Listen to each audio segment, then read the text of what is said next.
Assalamualaikum warahmatullahi taala wabarakatuh. Tuan-tuan dan puan, kita berjumpa lagi dalam siri video Minda Akhirat bersama saya Faizal Yusof. Saya dah ceritakan banyak kisah lah, daripada mula sampai ke kisah rukun iman dan rukun Islam, kan? Dan rukun iman dan rukun Islam lah yang membezakan kita dengan orang-orang yang berminda dunia, kan? Orang-orang berminda akhirat adalah orang yang dia lakukan apa-apa, dia fikir apakah hubung kait perbuatan atau tindakan atau percakapan dia tu dengan Allah SWT, kan? Berbeza dengan orang berminda dunia, dia akan bersifat keakuan, iaitu mereka hanya bertindak berdasarkan untuk selfish ataupun kepentingan diri dia sendiri. Jadi kat situ makin lama kelamaan, kan, kita boleh faham, kan, kita boleh tengok apa perbezaan antara orang berminda dunia dengan orang berminda akhirat ini, kan? Dan katalah kita tengok dalam situasi banjir atau apa-apa pun bencana yang berlaku terhadap diri, yang kita dapati manusia ni, kan, makhluk Allah ni, dia ada dua kemungkinan yang dia akan pilih. Satu, dia akan pilih dengan cara yang tenang, cara yang reda, cara yang bersyukur, kan, cara yang menerima dugaan atau menerima bencana itu dengan tenang, reda, kan, dan tahu yang semua bencana-bencana yang dugaan yang turunkan itu dari Allah. Dan yang kedua pula, kan, adalah orang-orang yang berminda dunia, yang mana dia akan salahkan sana, salahkan kerajaan, salahkan Allah, salahkan keluarga, salahkan bencana dan salahkan semua benda, kan. Semua benda jadi salah. Jadi kalau kita lihat kat sini, ada dua ni lah, ada dua perspektif kat situ, kalau anda boleh pecahkan, kan. Jadi mulai hari ini, mulai video yang kali ini, kan, F akan terangkan apakah antara perbezaan prinsip antara mereka yang berminda dunia dengan mereka yang berminda akhirat ini. Kita bezakan dia, kan. Jadi dalam video kali ini kita akan bezakan dia dari sudut tindakan. Tindakan apakah yang akan dilakukan oleh orang yang berminda dunia dan apa pula yang akan dilakukan oleh orang yang berminda akhirat.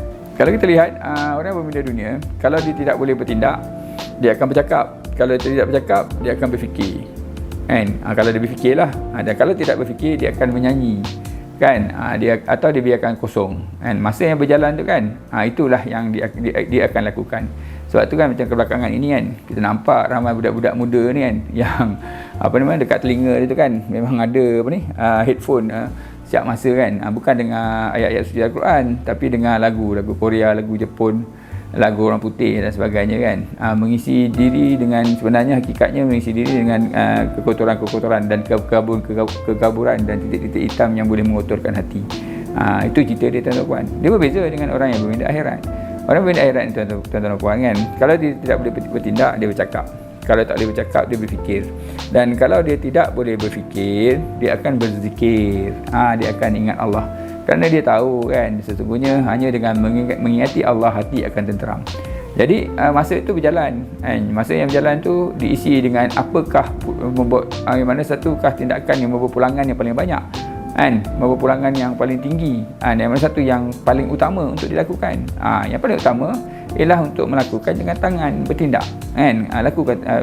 Lakukan tindakan, buat sesuatu untuk mengubah sesuatu, buat sesuatu untuk mencapai sesuatu, gunakan tangan, kan, bekerja dan sebagainya.